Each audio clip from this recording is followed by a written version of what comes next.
আমি আপনাদেরকে একটা ছোট্ট কারগুজারি শোনাই, আপনাদের দিল কেঁদে দিবে। 2016 সালের ঘটনা। তখন ঢাকায় মোহাম্মদপুর আমি খতমে তারাবির জন্য 2 জন হাফেজ নিয়োগ দেওয়া হবে কেন্দ্রীয় মসজিদে। অনেক হাফেজে কোরআনরা সিরিয়াল ধরেছে তারাবি পড়াবে।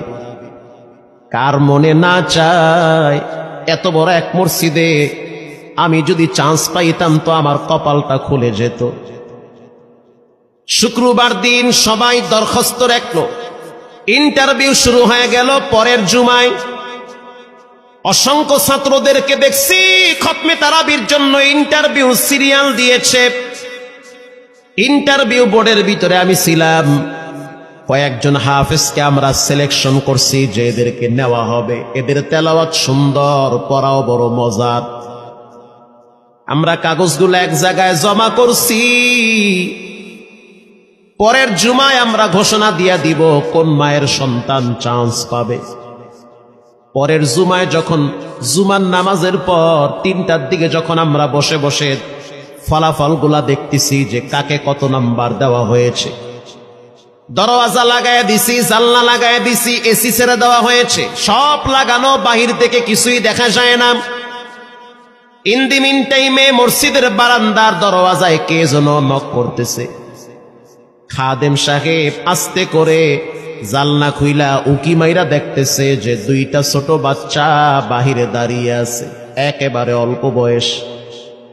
খাদেম প্রশ্ন করলো, তোমরা কারা, কেন আসছো? বলে, আমরা 2 জন আসছি খতমে তারাবির ইন্টারভিউ দেওয়ার জন্য। খাদেম সাহেব একবার পায়ের দিকে তাকায়, আবার জামার দিকে তাকায়, কারণ কথার সাথে বাহ্যিক সুরত মিলে না। অন্য অন্য ছাত্রদেরকে দেখছি কত উন্নত পোশাক পরে, গেটআপ কত সুন্দর করে ইন্টারভিউ দেওয়ার জন্য আসছে। আর এই 2 জনের দিকে তাকায় দেখলাম মনে হয় রাস্তায় ভিক্ষা করতে করতে আইছে, মানায় না, একেবারে গরিব। খাদেম বলল, ইন্টারভিউর ম্যাচ শেষ, চলে যাও বাড়িতে, নেওয়া হবে না।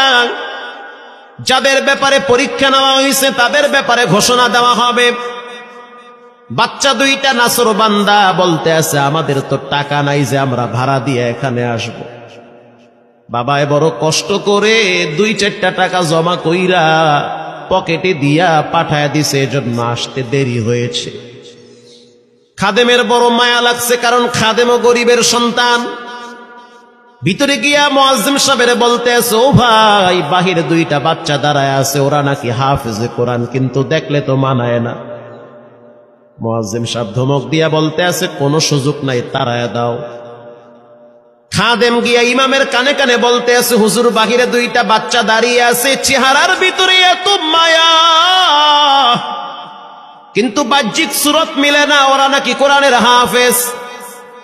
পাশেই তো রহমানিয়ার মুহাদ্দিস সাহেব বসা আছে, তিনি বলতে আছে, কি ব্যাপার, ফিস ফিস করে আপনি কি বলতেছেন?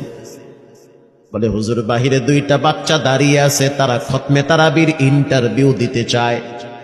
মুহাদ্দিস সাহেব বলল, কোনো কথা নাই, আল্লাহর ঘরের দরওয়াজা খুলে দাও, এখানে কোনো পার্সিয়ালিটি চলবে না। আল্লাহর ঘরের দরওয়াজা সবার জন্য খুলে দেওয়া হবে, আসতে দাও, ভিতরে বসতে দাও। যদিও ওদেরকে দেখতে মানায় না, বংশগত তেমন মর্যাদা নাই, ভিতরে আল্লাহর কোরআন থাকার কারণে আমাদের উপরে ওয়াজিব হয়ে গেছে তাদেরকে সম্মান করা। কোন দিক থেকে মানায় না, কিন্তু ভিতরে আল্লাহর কোরআন আছে, এজন্য তাদের মর্যাদা অনেক বেশি। এবার বাচ্চা 2টা বাহিরে উজুখানায় গিয়া সুন্দর করে উজু বানাইল।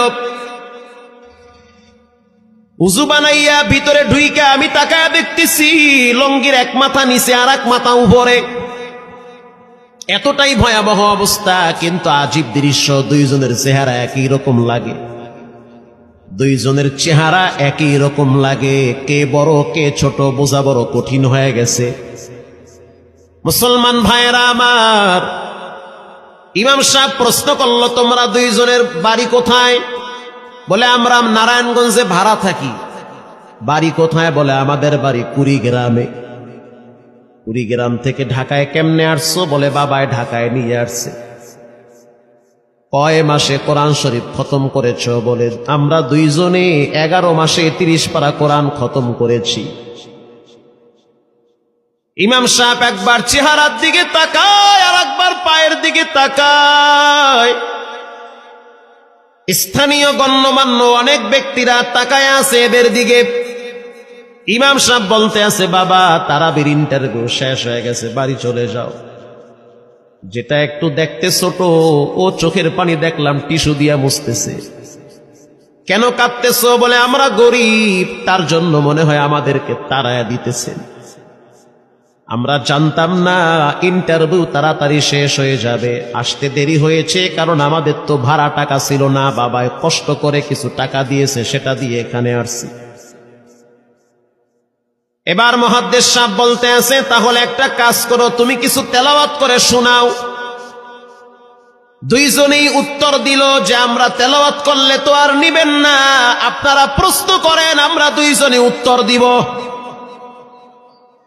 আমি তো আশ্চর্য হয়ে গেলাম, জীবনে কত হাফেজ দেখছি, এরকম হাফেজ দেখি নাই। প্রশ্ন করবেন, আমি উত্তর দিব। বুঝতে পারলাম ভিতরের খবর কেউ না জানলেও একজন জানেন, তিনি হলেন কে? মুহাদ্দিস সাহেব বলতে আছে, বাবা প্রশ্ন করব ঠিক আছে, তোমাদের মন মতো একটু তেলাওয়াত কইরা শোনাও। তেলাওয়াত যদি মানসম্মত হয় তাহলে ইন্টারভিউ নিব, যদি না হয় তাহলে ছাঁটাই করে দিব। এবার ছোট যেটা সেটা তেলাওয়াত শুরু করলো সূরা তাহা থেকে। তাহা মা আনজালনা আলাইকাল কুরআনা লিতাশকা। এত সুন্দর পড়া মনে হইতে আছে, আসমান থেকে কোরআন নাজিল হইতেছে। এত সুন্দর পড়া, কত রঙের ঢঙের পড়া শুনলাম, এই পড়া কোনোদিন শুনি নাই। আমি তাকায় দেখলাম স্থানীয় টিউনো সাহেবের চোখের পানি বায়া বায়া পড়তেছি। ইশারা দিতে আছে আরো তেলাওয়াত করতে বলেন। এই পড়া তো শুনলে আমার দিলের ময়লাগুলা কাটে। আল্লাহর ঘরে যখন গেছি বাইতুল্লাহ ফজরের টাইমে ইমাম সাহেব তেলাওয়াত করলে যেমন মনে হয়, মনে হইতে আছে ওই কোরআনের আওয়াজটা এখন এই মসজিদে বাজতেছে। ছোট বাচ্চাটা তেলাওয়াত করলো, বড় সন্তানটাও তেলাওয়াত করলো। এবার যারা হাফেজ সাহেব ছিল তারা প্রশ্ন শুরু করলো। যেখান থেকে প্রশ্ন করে পৃষ্ঠা ঠেকায়া দেয়, একটা জায়গায়ও আটকাইতে পারে না। এমনকি বাচ্চা দুইটা এটাও বলেছে, যদি আপনাদের যদি ধৈর্য থাকে তো আমরা দুইজনে পুরা 30 পারা এখানে এক দাঁড়ানে পড়ায়া দিব। আশা করি একটাও বাঁচবে না। এত সুন্দর পড়াশোনার পরে মোতাওয়াল্লি সাহেব বলল, সব বাদ, আমার কাছে এই দুইজনই পছন্দ হয়েছে। এই দুইজন রে মোতাওয়াল্লি সাহেব দাঁড়াইতে পারে না, হুইল চেয়ারে বসে থাকে, কাছে ডাইকা বুকের সাথে জড়ায়া ধরছে আর বলতে আছে, আল্লাহ এমন একটা সন্তান যদি আমার থাকতো, জীবনটা ধন্য হয়ে যেত। আমার মৃত্যুর পরে একটু হইল তেরা কোরআন তেলাওয়াত করতে পারত। নিয়োগ হয়ে গেল, তারাবি শুরু হয়ে গেছে। মোহাম্মদপুর থানায় গিয়ে খবর নিয়ে দেখেন অনেক পুলিশরা এই বাচ্চার পিছনে দাঁড়ায় দাঁড়ায় নামাজ পড়ে চোখের পানি ছেড়ে কেঁদেছে। শুধু তাই নয়, অনেক হিন্দু মহিলারা পর্যন্ত রাস্তায় হাঁটার সময় তেলাওয়াতের আওয়াজে দাঁড়ায় দাঁড়ায় কোরআন শ্রবণ করেছে। শুধু তাই নয়, অনেক বড় বড় ডাকাত, মাস্তান, সন্ত্রাস, কিশোর গ্যাংয়েরা পর্যন্ত দাঁড়ায় দাঁড়ায় কোরআনের আওয়াজ শুনেছে। 17ই রমজান দেশে বদর দিবস, হাজার হাজার মুসল্লি দাঁড়িয়ে আছি। ইমাম সাহেব জানে না যে এরা দুইজনে আপন মায়ের পেটের ভাই হয়, এটা ইমামের জানা নাই। দুইজনে তারাবি চলতে আছে, চমৎকার পড়া, পিছনে শত শত মাওলানা মুফতি দাঁড়ায় থাকে। মনে হইতেছে তেলাওয়াতের আওয়াজে আর এক জগতে হারিয়ে যায়, এত সুন্দর পড়া। তারাবি শেষ হয়ে গেল, মুসাফা শুরু হয়ে গেল। বাচ্চা দুইটারে কেউ বুকের সাথে জড়ায়, কেউ কপালে চুমা দেয়, বলে আল্লাহর কোরআনকে চুমা দেই। হাজার হাজার মানুষ যখন আস্তে আস্তে নামাজ শেষ করে চলে গেল, একেবারে মসজিদের পিছনে বারান্দার পরে আরো একটা বারান্দা থাকে, ওই বারান্দায় এক লোক বসে বসে গামছা দিয়া চোখের পানি মুছতেছে। কিছুক্ষণ পরে লোকটা দেওয়ালের সাথে কপালটা ঠেকায় দিয়া একেবারে অস্থির হয়ে গেল, মনে হচ্ছে তার ভিতরে কাঁপুনি শুরু হয়ে গেছে। কিছু মুসল্লি গিয়া প্রশ্ন করলো, কি হয়েছে আপনার? বলে আমার কিছুই হয় নাই। টাকা লাগবে? বলে না, টাকা লাগবে না। তাহলে আপনি কেন এখানে কাঁদতেছেন? বলে আমি এমনি কাঁদতেছি, এটা কষ্টের কান্না না, এটা খুশির কান্না। এটা কষ্টের কান্না না, এটা খুশির কান্না, আনন্দর কান্না। আল বুকাউ মিনাল ফারাহ। অতি সুখে মানুষ কখনো কখনো কেঁদে দেয়, চোখের পানি ছেড়ে দেয়। ইমাম সাহেব বলল, পিছনে কে? লোকটা তাকে সামনে নিয়ে আসে। এবার লোকটাকে যখন কিছু দূর সামনে আনা হইল, ওই বাচ্চা দুইটা মসজিদের ভিতর থেকে দৌড় মাইরা গিয়া বলতে আছে, এই লোকটা আমার আব্বা, ইনি আমার আব্বা হয়। ধমক দিবেন না, রাগ করবেন না। আমার আব্বা ঢাকা শহরে রিক্সা চালায়, রিক্সা চালায় চালায় আমাদের দুইটা ভাইরে কোরআনের হাফেজ বানাইছে। ইমাম সাহেব ধমক দিয়া বলতে আছে, আপনি কেন দেরি করলেন? আগে কেন আসলেন না? রিক্সাওয়ালা বলতে আছে, আমি যদি আগে আসতাম আর যদি পরিচয় দিতাম আমি রিক্সাওয়ালা, হয়তো আমার বাচ্চা দুইটারে মানুষ খোটা দিবে যে রিক্সাওয়ালার পোলা। এজন্য আমি আসি নাই। দূর থেকে নামাজে কোরআন তেলাওয়াত শুইনা আবার আস্তে করে দূরে চলে যাই। মাঝে মাঝে বাচ্চা দুইটার সাথে দূর থেকে আইসা দেখা করি। এটাই হলো কোরআনের বরকত। পরে শুনতে পারলাম এই বাচ্চা দুইটার মাও নাকি গাড়ি অ্যাক্সিডেন্টে মারা গেছে, লাশ পড়ে আছে সেই কুড়িগ্রামে। একটা ছেলের নাম জুবায়ের আর একটার নাম হলো তালহা। রিক্সাওয়ালা বলতে আছে, আমার আফসোস নাই, কষ্ট হলো এক জায়গায়, সেটা হলো ঈদের সময় বাচ্চাগুলা তো বাড়িতে যাবে, বাড়িতে যাওয়ার পরে দেখবে ওদের মায়ের লাশ কবরে পড়ে আছে।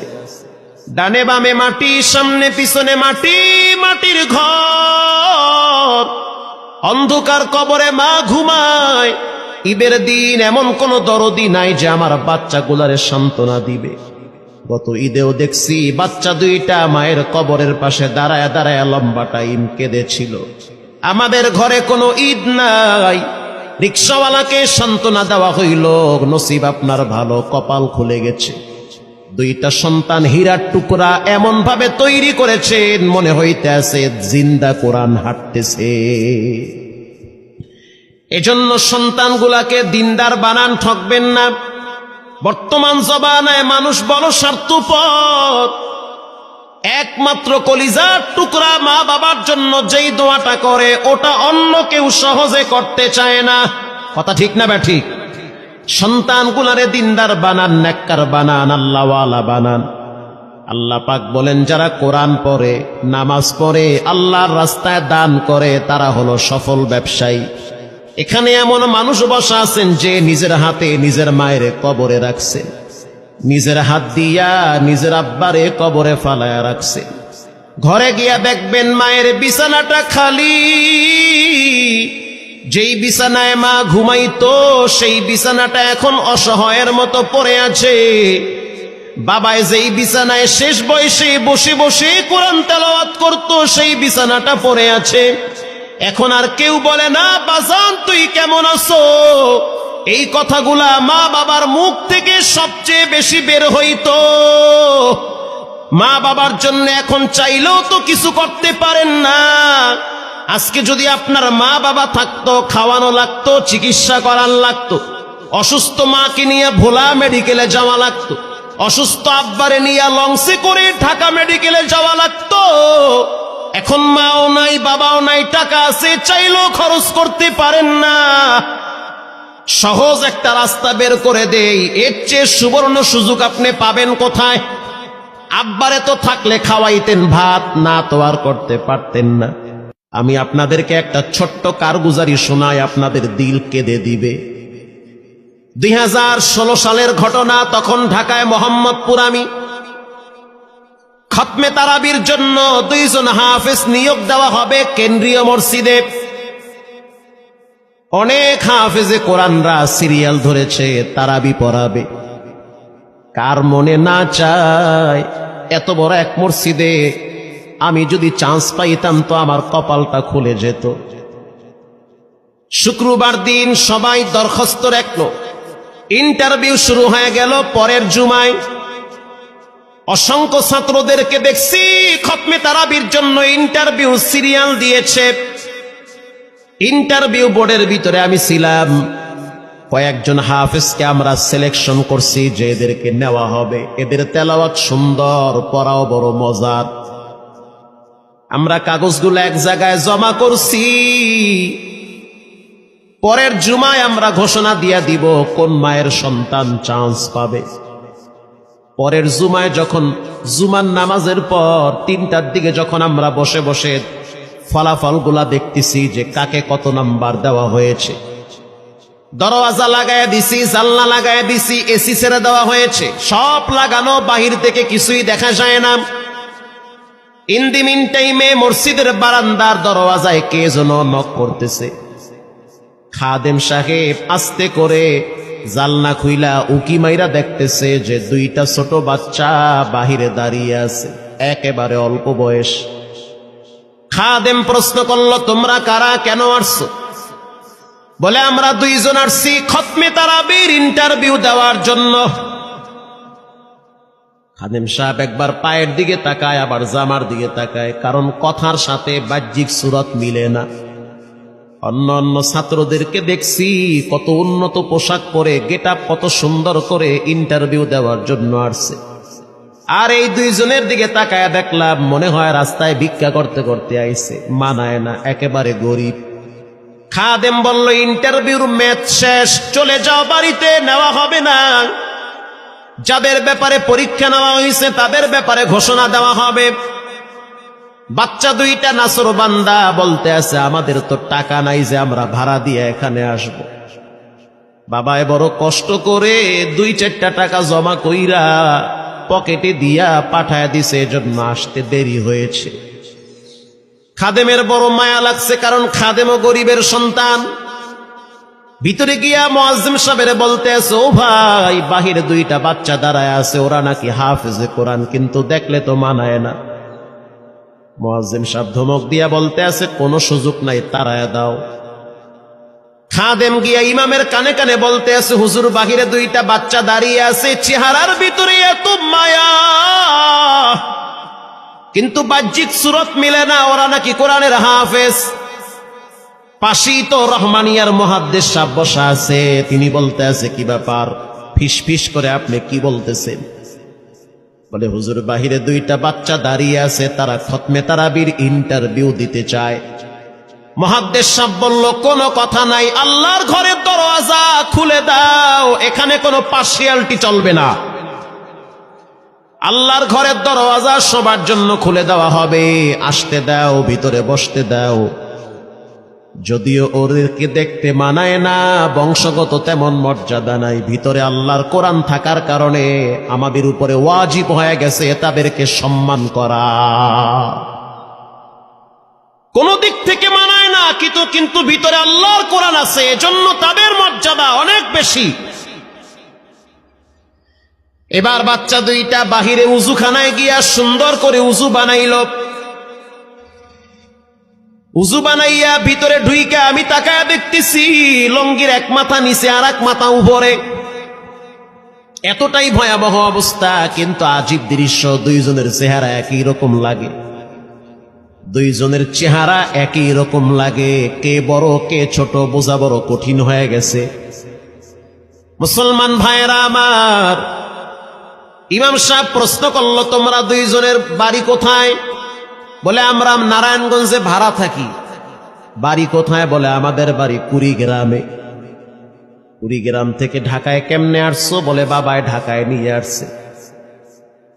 কয় মাসে কোরআন শরীফ খতম করেছ? বলে, আমরা 2 জনে 11 মাসে 30 পারা কোরআন খতম করেছি। ইমাম সাহেব একবার চেহারার দিকে তাকায় আর একবার পায়ের দিকে তাকায়। স্থানীয় গণ্যমান্য অনেক ব্যক্তিরা তাকায় আছে এদের দিকে। ইমাম সাহেব বলতে আছে, বাবা, তারাবির ইন্টারভিউ শেষ হয়ে গেছে, বাড়ি চলে যাও। যেটা একটু দেখতে ছোট, ও চোখের পানি দেখলাম টিস্যু দিয়া মুছতেছে। কেন কাঁদতেছো? বলে আমরা গরিব, তার জন্য মনে হয় আমাদেরকে তাড়ায়া দিতেছেন।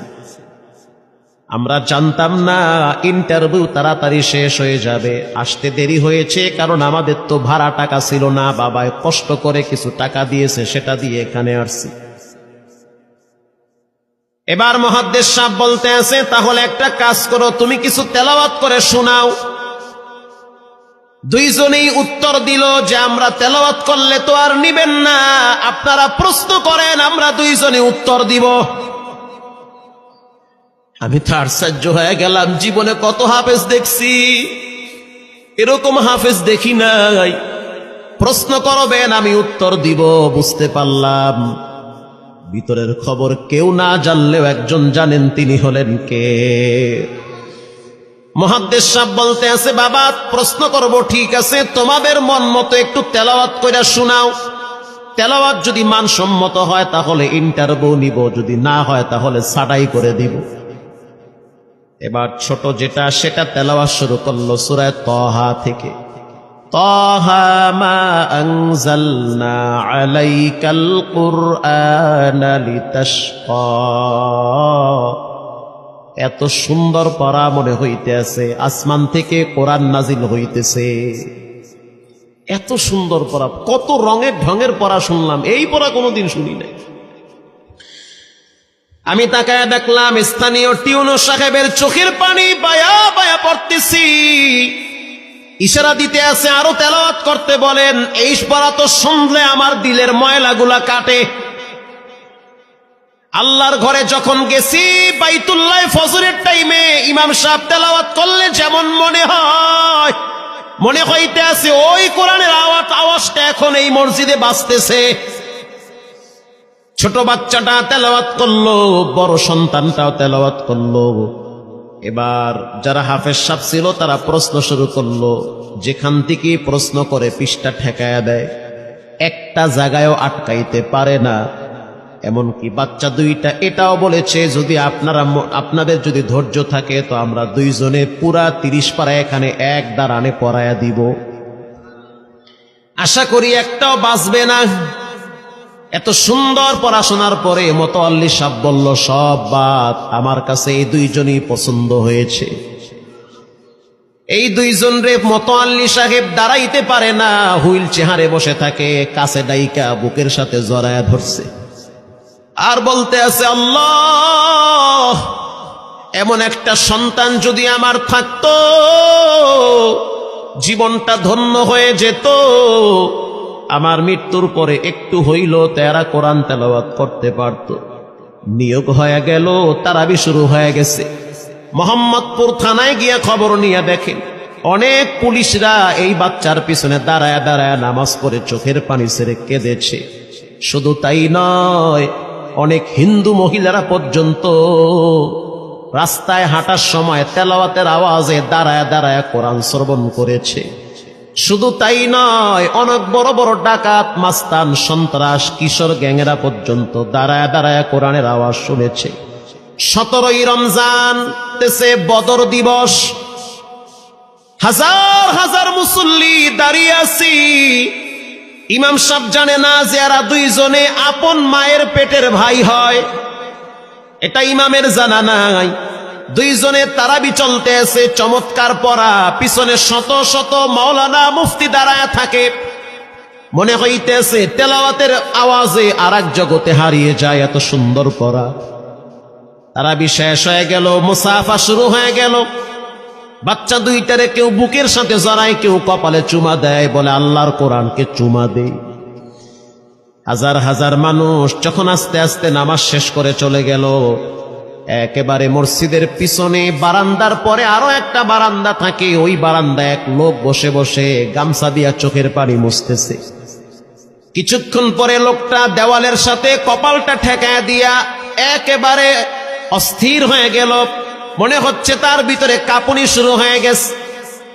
কিছু মুসল্লি গিয়া প্রশ্ন করলো, কি হয়েছে আপনার? বলে আমার কিছুই হয় নাই। টাকা লাগবে? বলে না, টাকা লাগবে না। তাহলে আপনি কেন এখানে কাঁদতেছেন? বলে আমি এমনি কাঁদতেছি, এটা কষ্টের কান্না না, এটা খুশির কান্না।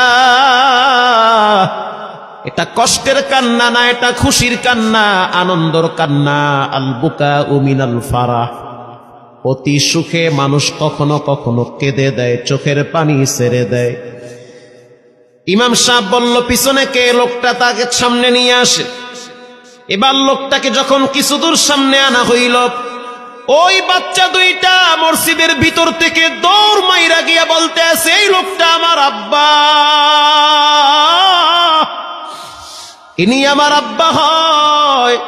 ধমক দিবেন না, রাগ করবেন না। আমার আব্বা ঢাকা শহরে রিক্সা চালায়। রিক্সা চালায় চালায় আমাদের দুইটা ভাইরে কোরআনের হাফেজ বানাইছে। ইমাম সাহেব ধমক দিয়া বলতে আছে, আপনি কেন দেরি করলেন? আগে কেন আসলেন না? রিক্সাওয়ালা বলতে আছে, আমি যদি আগে আসতাম আর যদি পরিচয় দিতাম আমি রিক্সাওয়ালা, হয়তো আমার বাচ্চা দুইটারে মানুষ খোটা দিবে যে রিক্সাওয়ালার পোলা। এজন্য আমি আসি নাই। দূর থেকে নামাজে কোরআন তেলাওয়াত শুইনা আবার আস্তে করে দূরে চলে যাই। মাঝে মাঝে বাচ্চা দুইটার সাথে দূর থেকে আইসা দেখা করি। এটাই হলো কোরআনের বরকত। পরে শুনতে পারলাম এই বাচ্চা দুইটার মাও নাকি গাড়ি অ্যাক্সিডেন্টে মারা গেছে। লাশ পড়ে আছে সেই কুড়িগ্রামে। একটা ছেলের নাম জুবায়ের আর একটার নাম হলো তালহা। রিক্সাওয়ালা বলতে আছে, আমার আফসোস নাই, কষ্ট হলো এক জায়গায়, সেটা হলো ঈদের সময় বাচ্চাগুলা তো বাড়িতে যাবে।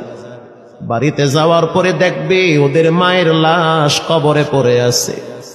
ডানে বামে মাটি, সামনে পিছনে মাটি, মাটির ঘর, অন্ধকার কবরে মা ঘুমায়। ঈদের দিন এমন কোন দরদি নাই যে আমার বাচ্চাগুলারে সান্ত্বনা দিবে। গত ঈদেও দেখছি বাচ্চা দুইটা মায়ের কবরের পাশে দাঁড়ায় দাঁড়ায় লম্বা টাইম কেঁদেছিল। আমাদের ঘরে কোনো ঈদ নাই। রিক্সাওয়ালাকে সান্ত্বনা দেওয়া হইল, নসিব আপনার ভালো, কপাল খুলে গেছে। দুইটা সন্তান হীরার টুকরা এমন ভাবে তৈরি করেছেন, মনে হইতেছে জিন্দা কোরআন হাঁটতেছে। এজন্য সন্তানগুলাকে দিনদার বানান, ঠকবেন না। বর্তমান জমানায় মানুষ বড় স্বার্থপর। একমাত্র কলিজার টুকরা মা বাবার জন্য যেই দোয়াটা করে ওটা অন্য কেউ সহজে করতে চায় না। কথা ঠিক না ব্যাঠিক? সন্তানগুলারে দিনদার বানান, নেককার বানান, আল্লাহওয়ালা বানান। আল্লাহ পাক বলেন, যারা কোরআন পড়ে, নামাজ পড়ে, আল্লাহর রাস্তায় দান করে, তারা হলো সফল ব্যবসায়ী। এখানে এমন মানুষ বসা আছেন যে নিজের হাতে নিজের মায়ের কবরে রাখছে, নিজের হাত দিয়া নিজের আব্বারে কবরে ফালায়া রাখছে। ঘরে গিয়া দেখবেন মায়ের বিছানাটা খালি। যেই বিছানায় মা ঘুমাইতো সেই বিছানাটা এখন অসহায়ের মতো পড়ে আছে। বাবায় যেই বিছানায় শেষ বয়সে বসে বসে কোরআন তেলাওয়াত করতো সেই বিছানাটা পড়ে আছে। এখন আর কেউ বলে না, বাজান তুই কেমন আছো? এই কথাগুলা মা বাবার মুখ থেকে সবচেয়ে বেশি বের হইতো। মা বাবার জন্য এখন চাইলেও তো কিছু করতে পারেন না। আজকে যদি আপনার মা বাবা থাকতো, খাওয়ানো লাগতো, চিকিৎসা করার লাগতো, অসুস্থ মাকে নিয়ে ভোলা মেডিকেলে যাওয়া লাগতো, অসুস্থ আব্বারে নিয়ে লঞ্চে করে ঢাকা মেডিকেলে যাওয়া লাগতো। এখন মাও নাই, বাবাও নাই, টাকা আছে, চাইলেও খরচ করতে পারেন না। সহজ একটা রাস্তা বের করে দেই, এর চেয়ে সুবর্ণ সুযোগ আপনি পাবেন কোথায়? আব্বারে তো থাকলে খাওয়াইতেন ভাত, না তো আর করতে পারতেন না।